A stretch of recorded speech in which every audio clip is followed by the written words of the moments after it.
ಮುಂದುವರಿಸ್ತಾರೆ. ಸತೀಶ್ ಜಾರಕಿಹೊಳಿ ಅವರು ಸುರ್ಜೇವಾಲಾ ಅವರನ್ನ ಭೇಟಿ ಮಾಡಿ ಅಧ್ಯಕ್ಷ ಸ್ಥಾನದ ಬಗ್ಗೆ ಸ್ಪಷ್ಟತೆಯನ್ನ ಕೇಳಿದ್ದಾರೆ. ಇಲ್ಲ ಅವರೇ ಮುಂದುವರಿಸ್ತಾರೆ ಅಥವಾ ಹೊಸಬರನ್ನ ಆಯ್ಕೆ ಮಾಡ್ತಾರೆ, ತಾವು ದಯವಿಟ್ಟು ನಿರ್ಧಾರ ತಿಳಿಸಿ ಅಂತ ಹೇಳಿ. ಈ ವಿಷಯಗಳು ಹೈಕಮಾಂಡ್ ಹಂತದಲ್ಲಿ ತೀರ್ಮಾನ ನಮ್ಮ ಹಂತದಲ್ಲಿ ಆಗೋಲ್ಲ. ಬದಲಾವಣೆ ಆಗೋದಾದ್ರೆ ಹೇಳ್ಬಿಡಿ, ಗೊಂದಲ ಮೂಡಿಸೋದು ಬೇಡ ಅಂತ. ಇವೆಲ್ಲವೂ ಅಲ್ಲಿ ಹೈಕಮಾಂಡ್ ಅಂತ ತೀರ್ಮಾನ ಆಗೋ ಸಬ್ಜೆಕ್ಟ್ಗಳು. They are not the subject be decided in the state. ಅಂದ್ರೆ ಸಚಿವರುಗಳು ಅಧ್ಯಕ್ಷರಾದ್ರೆ ಪಾರ್ಟಿಗೆ ಸಮಯವನ್ನು ಕೊಡಕ್ಕೆ ಆಗ್ತಾ ಇಲ್ಲ ತಮಗೂ ಒಂದು ಅನ್ಸುತ್ತಾ? ಎಲ್ಲ ವಿಷಯಗಳನ್ನು ಹೈಕಮಾಂಡ್ ಚರ್ಚೆ ಮಾಡಿ ತೀರ್ಮಾನ ಮಾಡ್ತಾರೆ. ಈಗ ಸಿಎಂ ಕುರ್ಚಿ ವಿಚಾರಗಳು ಸಾಕಷ್ಟು ಚರ್ಚೆ ಆಗ್ತಾ ಇದೆ. ಸಾಕಷ್ಟು ಜನ ರೇಸ್ ನಲ್ಲಿದ್ದಾರೆ ಅಂತೇಳಿ, ಮಹದೇವಪ್ಪ ಅವರು ರೇಸ್ ನಲ್ಲಿದ್ದಾರೆ ಅನ್ನೋದು ಚರ್ಚೆ ಇದೆ. ತಾವು ಸಹ ರೇಸ್ ನಲ್ಲಿದ್ದಾರೆ. ಯಾವ ರೇಸು ನಡೀತಾ ಇಲ್ಲ. ರೇಸು ಸಂಪೂರ್ಣವಾಗಿ ಗುರಿ ಮುಟ್ಟಿ ಆಗಿದೆ. ಭದ್ರವಾಗಿ ಗೆಲುವಾಗಿರೋದ್ರಿಂದ, ಭದ್ರವಾಗಿ ಕುರ್ಚಿ ಇರೋದ್ರಿಂದ ಅದು ಮುಂದುವರಿತದೆ.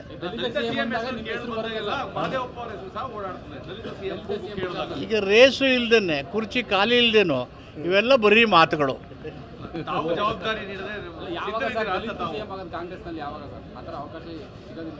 ಅಲ್ಲ, ಎಲ್ಲರೂ ಆಗಬೇಕು.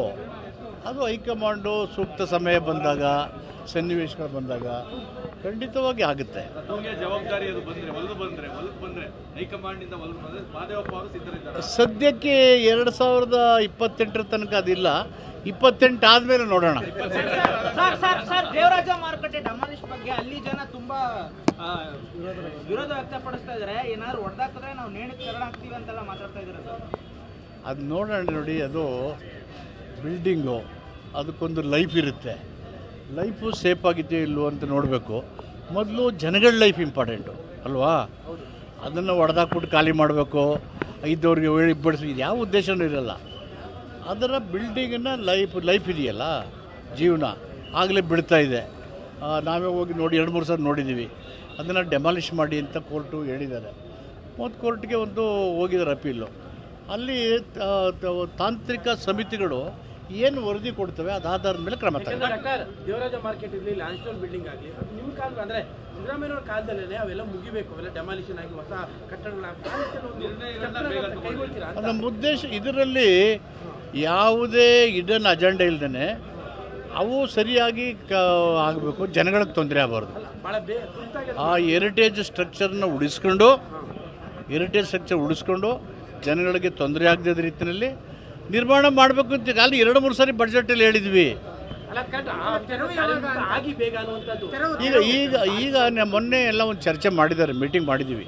ಮೈಸೂರು ಜಿಲ್ಲೆ ಸಮಗ್ರ ಅಭಿವೃದ್ಧಿ ಸಂಬಂಧಪಟ್ಟಾಗೆ ನಮ್ಮ ಶಾಸಕರು, ಅಧಿಕಾರಿಗಳ ಜೊತೆಯಲ್ಲಿ ಅದರಲ್ಲಿ ಲ್ಯಾಂಡ್ಸ್ಟೋನ್ ಬಿಲ್ಡಿಂಗು ಮತ್ತು ದೇವರಾಜ ಅರಸ ಮಾರ್ಕೆಟು ಕೂಡ ಆಯಿತು. ಒಡೆಯರವರು ಕೂಡ ಅಲ್ಲಿ ಭಾಗವಹಿಸಿದರು.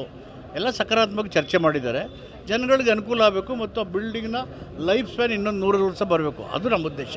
ತಾವು ರೇಸ್ ಇಲ್ಲ ಯಾವುದೇ ಅಂತ ಹೇಳ್ತೀರಾ. ವಿಪಕ್ಷಗಳು ದಿನ ಬೆಳಗಾದ್ರೆ ಸಿದ್ದರಾಮಯ್ಯ ಅವರು ಬದಲಾಗ್ತಾರೆ, ಆದಷ್ಟು ಬೇಗ ಈ ತಿಂಗಳು ಕೊನೆಗಾಗ್ತಾರೆ ಅನ್ನೋ ಒಂದು ಭವಿಷ್ಯಗಳನ್ನ ಹೇಳೋದು ಮಾಡ್ತಾರೆ. ವಿಪಕ್ಷಗಳು ಸಂವೈಧಾನಿಕವಾಗಿ ಕೆಲಸ ಮಾಡೋಕ್ಕೆ ಅವ್ರಿಗೆ ಏನೂ ಸಬ್ಜೆಕ್ಟು ಉಳಿದಿಲ್ಲ.